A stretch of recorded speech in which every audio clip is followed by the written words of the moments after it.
Halo Sobat Fisika, selamat datang di podcast Himafi.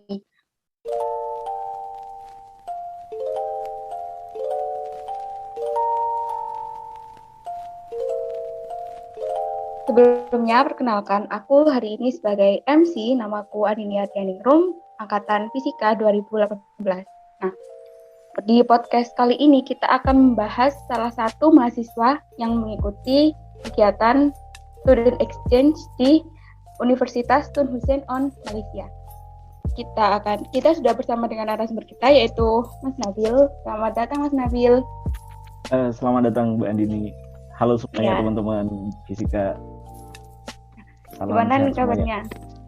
Alhamdulillah sehat-sehat. Alhamdulillah. Oh ya, sebelumnya mungkin boleh perkenalan terlebih dahulu mungkin terkait nama, hobi ataupun yang lainnya. Ya, kenalin aku Nabil Lawan MH. Biasanya dipanggil Nabil. Aku fisika angkatan 2018. Hobi ya, hobiku apa ya? Soalnya gak jelas hobinya. Kadang suka main, kadang suka baca, tergantung mood sih.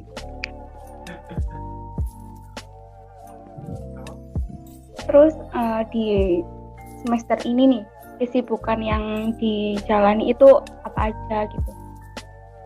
Ya, kalau di semester ini kesibukannya yang pasti MBKM transfer kredit, kemudian KKN di awal ini masih belum selesai, juga mungkin nanti di beberapa ketika udah jalan semester bakal ada beberapa project mungkin.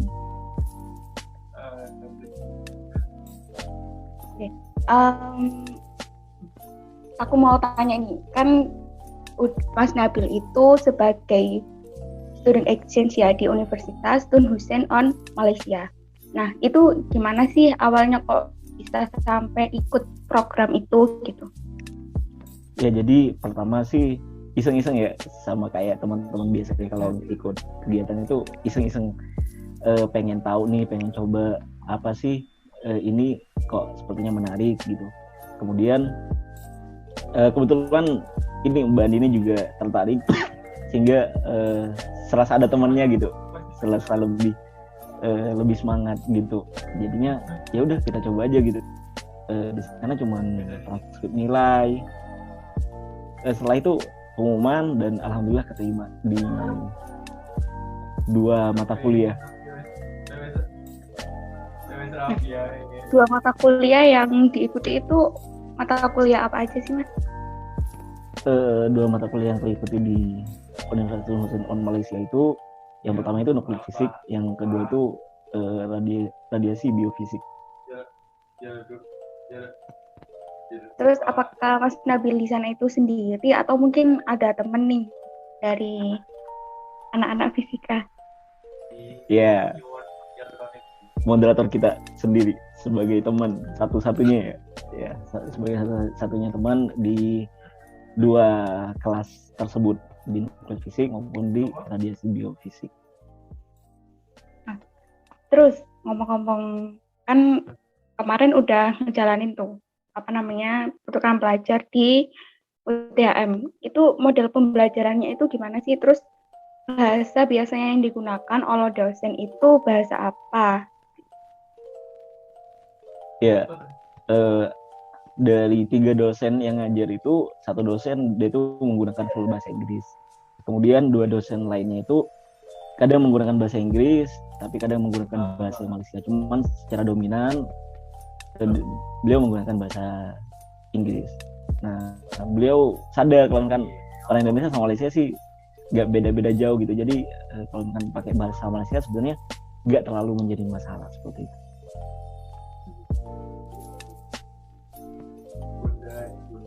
Kira-kira kalau dari model pembelajarannya nih, mungkin dari segi pengajaran, ujian ataupun yang lainnya, itu ada nggak sih perbedaan dengan perkuliahan selama di UNED? Mungkin teman-teman di UTHM atau yang lainnya? Ya, kalau dari sistem pembelajarannya sih kurang lebih sama, cuman mungkin dari model tugas dan segala macam ya. Sebenarnya ada kesamaan sih sama beberapa mata kuliah yang sudah aku tempuh di UNED sih. Dia tuh di sana itu ya kita itu materi seperti biasa, ceramah dan segala macam, kemudian nanti dibuat esai dan segala macam, buat artikel. Dan menurutku sih itu lebih ini ya, lebih bagus sih, soalnya kan kalau kita bikin esai dan artikel itu harus benar-benar paham pada apa yang kita tulis gitu. Sedangkan kalau di UNER itu kan biasanya kan cuma buat laporan dan segala macam, tugasnya pun ya hanya ngulangin tugas, jadi kayaknya tidak ada improve dari kita gitu. Nah sedangkan kalau di UTHM itu kita juga harus mikir, gak cuma dari materi dari dosen kemudian kita tulis ulang, tapi juga harus ada dipoles pakai apa yang kita pahami gitu. Seperti itu kurang lebih. Oke. Terus kan tadi dijelaskan bahwa ada kayak pembuatan tugas esai ataupun tugas presentasi dan lainnya. Itu berkelompok atau bagaimana? Di beberapa sih kelompok, di beberapa dikerjakan sendiri. Kayak misalkan tugas yang biasanya itu yang berkelompok itu untuk tugas-tugas yang berat seperti pembuatan video dan nanti dipresentasikan. Kalau cuma esai yang tidak terlalu banyak, itu biasanya cuma disuruh kerjakan sendiri saja. Nah, ngomong-ngomong tentang kerja kelompok nih, kan bahasa yang kita gunakan antara kita dengan siswa di UTM sendiri itu kan berbeda. Nah, itu ada nggak kesulitan atau mungkin miskomunikasi nih, karena kan kita pastinya menggunakan bahasa Inggris seperti itu. Ya pastinya kesulitan itu pasti ada, karena memang secara culture kita itu beda dengan mereka gitu. Walaupun sama-sama pandai bahasa Inggris nih, jadi kan tapi kan di sana kan secara kultur kan beda dengan pengucapan pronounnya di sini dengan di sana. Apalagi aku yang notabene tidak terlalu fasih dalam bahasa Inggris. Kadang ketika aku ngomong panjang lebar itu mereka itu hah apaan gitu. Ya jadi hal-hal kayak gitu tuh terjadi sih. Cuman dengan sering berjalannya waktu, dengan sering berkomunikasi dan segala macam, itu kita itu bisa lebih saling memahami lah dibanding di awal gitu, seperti itu.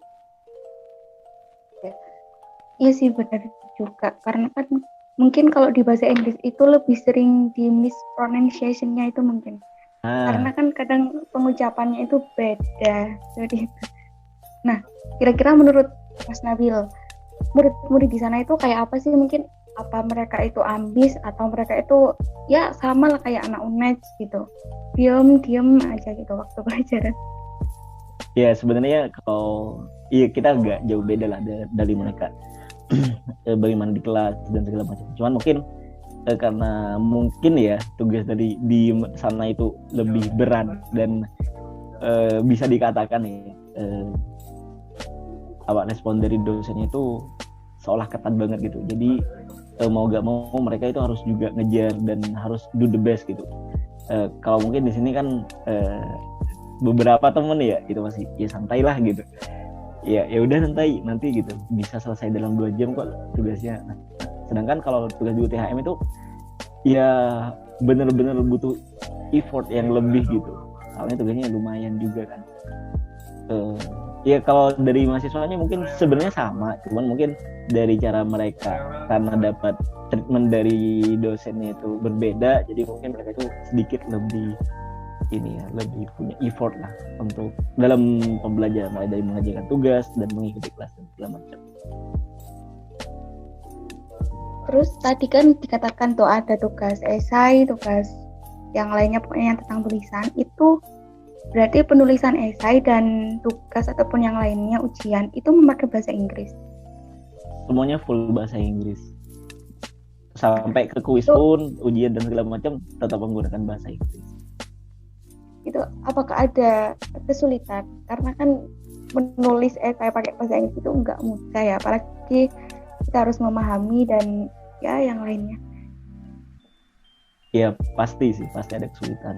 Makanya kan kadang aku minta tolong ke beberapa teman untuk cek lagi nih bahasa ini udah benar atau belum, atau bahkan mungkin kayak aku kan pakai Grammarly, nah itu bisa di cross check di sana apa sudah baik penulisan bahasa Inggrisnya, atau mungkin ada diksi atau kosakata yang salah gitu. Itu aku lebih ke itu sih untuk ngatasi kesulitannya gitu. Kalau kesulitan nih pasti ada pasti. Terus berarti di student exchange atau program pelajar di UTHM ini dilakukan secara full online gitu. Iya, secara full online. Menurut Mas Nabil, ada nggak apa yang didapetin itu? Kan ini kan online gitu kan. Kalau aku mikirnya pasti hampir sama kayak pembelajaran di UNED gitu. Ada nggak yang didapetin dari pertukaran belajar di UTHM ini? Apalagi ini kan online. Ya pastinya ada ya, kan gak ada pengalaman yang useless gitu. Semua pengalaman itu mengajarkan kita sesuatu, entah itu satu hal yang memang kita sukai, yang sesuai dengan keinginan kita, atau mungkin yang tidak sesuai dengan keinginan kita. Pastinya ada satu yang didapat. Nah, yang aku dapat itu yang pertama, ya aku mungkin kalau di ini agak lebih santai ya. Kalau sebelum-sebelumnya lebih santai, ketika aku di pertukaran pelajar, karena tidak hanya aku bawa namaku sendiri. Kalau di sini kan nilaiku jelek ya udah, aku doang kan yang rugi. Sedangkan kalau di sana itu misalkan nilainya kecil, dia itu kan juga bawa nama universitas, bawa nama negara, bahkan karena ini udah antar negara gitu.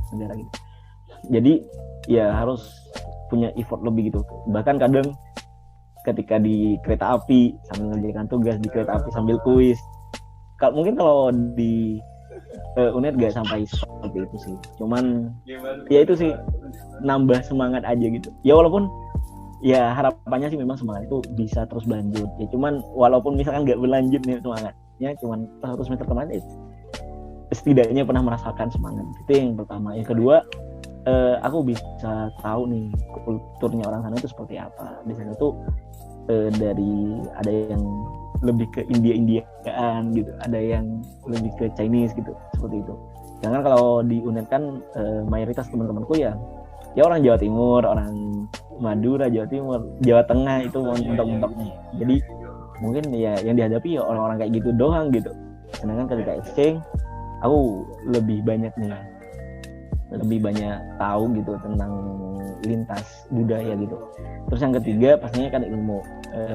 Mungkin sebenarnya sih yang aku dapat di sana dengan yang aku dapat di sini sih ada irisannya gitu. Cuman mungkin kayak saling melengkapi gitu. Apa yang kurang di sini itu dilengkapi dari sana, apa yang kurang di sana dilengkapi dari sini. Seperti itu sih. Berbicara tentang mendapatkan pengalaman culture ataupun tahu orang-orang di sana, teman-teman di sana kayak apa. Apakah Mas Nabil punya nih temen dari UTHM yang sampai sekarang tuh kayak frekuensi gitu, terus nyambung diajak ngobrol gitu, mungkin dapet cewek nih, karena kan kalau orang Malaysia tuh cenderung kalem, cantik-cantik gitu, boleh tuh gitu. Wah, ini pertanyaan menjebak ini. Bahaya nih Mbak moderatornya. Kalau misalkan temen yang benar ini ya, maksudnya walaupun setelah kegiatan exchange ini selesai, sebenarnya ada gitu, dan memang cewek sih, dia tuh memang sering ngontak, ngasih tahu, ngebantu dan segala macem. Ya sangat bersyukur sih dapat teman seperti itu gitu, yang mungkin ketika baru pertama kali masuk ke sana bingung mau ngapain gitu, ternyata dibantu sama yang bersangkutan. Ada teman yang sampai sekarang ya walaupun exchange sudah selesai masih tetap berkomunikasi dan segala macam, itu aja.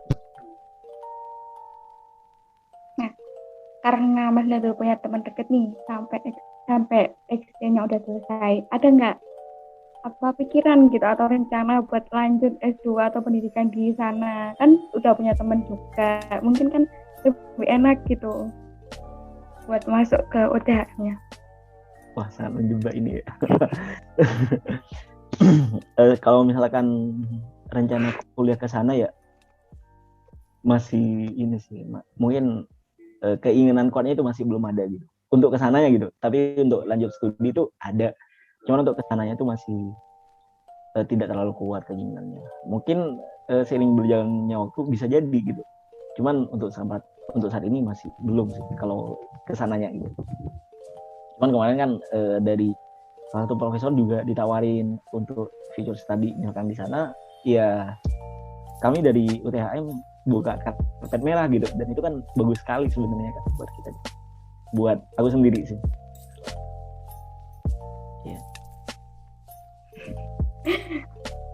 Nah, terus selama dalam proses exchange yang kemarin ini berlangsung selama semester kemarin, itu ada nggak kejadian atau mungkin suatu hal yang memalukan gitu, atau mungkin terasa kayak kita itu nggak tahu apa-apa, terasa kita itu nggak bisa gitu, mungkin dari pengumpulan tugas atau mungkin dari materi ataupun yang lainnya. Kalau di materi sih aman sih, masih bisa mengikuti. Cuman mungkin dari itu tadi, dari dosennya ya, yang ke kitanya itu sangat ketat gitu, sangat ketat sekali gitu. Sampai kadang di VN, sampai kadang di chat Nabil gitu. Dan itu ya lumayan memalukan juga. Kadang pernah izin sholat, kemudian masih mau tiduran bentar udah dicariin, ayo diselipin Nabil gitu, kayak gitu. Atau mungkin kayak masih belum paham sama mekanisme pengumpulan tugas, jadi salah ngumpulin nih, yang mungkin dimintanya itu ngumpulin artikelnya, yang kumpulin ternyata cuman reportnya gitu, cuman report dari Turnitinnya saja. Ya itu lumayan memalukan juga, cuman menurutku itu merupakan pengalaman yang berharga gitu, jarang-jarang bisa kayak gitu. Nah, ya terus kesan selama perkuliahan di sana mungkin terhadap dosen sama siswa yang UTHM itu bagaimana? Ya kesan sih pasti ada baik buruknya ya, cuman kita harus ambil baiknya saja gitu. Ya dengan adanya stream ini sangat bersyukur sih. Yang pertama kan bisa itu tadi pertukaran budaya, kemudian ada tambahan ilmu saling melengkapi, kan di sini kurang dilengkapi di sana, di sana kurang dilengkapi dari sini. Kemudian ya juga relasi ya, karena akhirnya dapat teman dari sana juga. Kemudian ya pokoknya banyak sekali sih kesannya gitu ya, cumanya secara keseluruhan kalau misalkan itu menyenangkan sekali gitu, seperti itu. Nah, mungkin pertanyaan yang ingin aku tanyakan udah terjawab semua. Mungkin dari Mas Nabil ada yang mau cerita nggak? Dari mungkin pengalaman dari UTHM yang kemarin, ada yang mau diceritain atau bagaimana? Ya selain itu sih di UTHM aku juga kayak lebih ini, mungkin di sebelumnya aku nggak terlalu ini peduli sama bahasa Inggris, kemampuan bahasa Inggrisku. Setelah dari UTHM itu aku kayak ngerasa gitu, sebenarnya aku perlu banget gitu. Ya mungkin sebenarnya nggak perlu juga sih, cuman mungkin semangatnya gak sebesar sekarang ini gitu. Dan pada akhirnya aku juga untuk ningkatin kemampuan bahasa Inggrisku, ya aku juga sering ikut konferensi internasional dan segala macam. Ya maksudnya ada hal positif ya yang didapat dari UTHM tadi. Mungkin kalau misalkan aku gak ikut UTHM sampai sekarang aku masih ngerasa ya udah bahasa Inggris setaran aja gitu, gak terlalu peduli sih sama komunikasi bahasa Inggris, yang penting fisikanya lanjut dan segala macam. Ternyata hal itu juga perlu gitu. Terus yang kedua, hal yang mungkin sangat menyenangkan dari program ini itu ya kita gimana caranya mengkomunikasikan sesuatu hal itu dengan orang yang lintas budaya dengan kita gitu.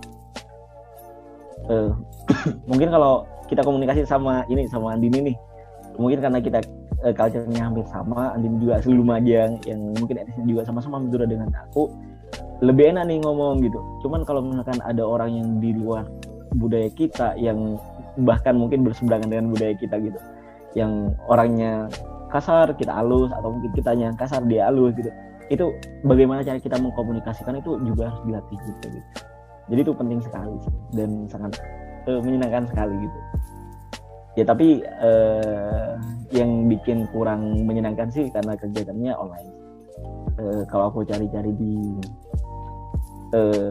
website dan segala macam, sebenarnya UTHM itu sampai ini sih, mereka yang exchange ke sana itu didatangkan gitu, bener-bener ke UTHM, bener-bener exchange gitu. Cuman mungkin karena kondisinya pandemi itu ya sangat disayangkan sih. Cuman nggak apa-apa sih. Tetap bersyukur aja dapat pengalamannya yang sangat berharga ini. Ini Mbak Nini kan juga aktif di ini kan. Mungkin Mbak Nini juga mau sedikit cerita ini. Ya, kalau dari aku hampir sama. Karena kan kita cenderung mengabaikan bahasa Inggris dan emang kurang banget di bahasa Inggris. Jadi aku lebih sadar kalau kemampuan bahasa Inggrisku itu masih sedikit dan perlu ditingkatkan, apalagi kita pembelajaran juga pakai bahasa Inggris, tugas pakai bahasa Inggris, saya pakai bahasa Inggris dan semuanya pakai bahasa Inggris. Jadi kadang aku merasa ternyata aku masih kurang dan bodoh ya di dalam bahasa Inggris gitu. Akhirnya alhamdulillah mulai sadar untuk memperbaiki kemampuan bahasa Inggris. Ini mungkin Mbak Andini, kan tadi itu kan satu hal kejadian yang menyenangkan gitu, yang berkesan. Ada nggak di UTHM itu tidak hanya kejadian yang mengesankan, tapi orang yang mengesankan buat Mbak Andini? Kalau orang kok malah balik tanya. Kalau orang yang mengesankan itu mungkin hampir semua mengesankan, karena yang aku lihat meskipun nggak semua tapi beberapa dari murid di sana itu emang mereka itu lebih kayak apa ya, perfeksionis gitu. Aku pernah satu kelompok sama anak UTHM asli itu, ketika kita tugasnya itu presentasi terus direcord. Nah itu emang aku kan kurang berbahasa Inggris, kemampuan bahasa Inggrisku emang masih level bawah dan banyak mispronunciation yang aku lakukan. Jadi dia tuh ngoreksi banget mulai dari awal sampai akhir seperti itu. Dan itu menurut aku ya cukup baik karena kita sama-sama belajar menggunakan bahasa Inggris. Jadi dia yang bersangkutan yang ngoreksi itu lumayan mengesankan ya buat Mbak Nini. Kalau boleh tahu siapa Mbak Nini? Pokoknya ada anak UTHM tapi aku lupa namanya. Penting katanya tidak sampai lupa ya.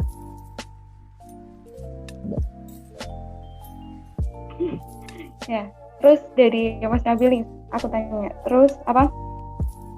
Menurut Mas Nabil, apakah perlu nih adik-adik di bawah kita atau ada adik kita untuk melakukan semacam student exchange, meskipun nggak tingkat antar negara, mungkin pertukaran pelajar di antar universitas di dalam Indonesia, apakah itu perlu untuk mereka lakukan? Sangat perlu sih sebenarnya kalau menurutku pribadi sih. Karena ya yang pertama kita juga apa ya itu tadi, mungkin kalau kita di Fisika UNER itu ya orang-orang yang hampir satu kultur budaya gitu, ya orang-orang Jawa Timur, mentok-mentoknya orang Jawa Tengah, nyerempet-nyerempet juga terlalu jauh, itu pun hanya 1-2 dari luar. Jadi budayanya ya itu doang gitu, tapi ya orang-orang itu aja gitu. Nah kalau bisa sih harapannya ya buat adik-adik itu lebih aktif lagi, bahkan kalau bisa jangan cuma ke Malaysia, sampai ke yang benar-benar lintas negara gitu. Yang kalau Malaysia mungkin masih satu rumpun dengan kita, masih sama-sama Melayu. Kalau bisa yang benar-benar jauh lah gitu, supaya kita tuh benar-benar tahu bahwa dunia itu benar-benar luas dan kita juga bisa belajar gitu. Bagaimana sih orang lain itu, bagaimana orang dengan kebudayaan lain itu, bagaimana cara mereka berkomunikasi, bagaimana cara mereka belajar, bagaimana cara mereka bekerja gitu. Ya salah satunya contohnya tadi itu yang disebutkan oleh Mbak Dini, bagaimana cara mereka mengerjakan tugas sangat perfeksionis. Pastinya dalam kegiatan sehari-hari ya mereka kurang lebih juga seperti itu gitu. Nah dan hal-hal seperti itu yang mungkin kita harus tiru gitu. Hal-hal positif seperti itu yang mungkin bisa kita tiru gitu, biar kita gak terlalu leha-leha dan segala macam gitu. Jadi kalau menurutku pribadi secara keseluruhan, apakah perlu exchange untuk adik-adik tingkat? Perlu, kalau bisa jauh lebih bagus lagi daripada exchange yang di UTHM gitu, supaya kalian-kalian juga bisa dapat wawasan yang lebih luas lagi gitu, tidak hanya materi tapi juga dari keseharian mereka, kultur budaya mereka dan segala macam. Benar, setuju.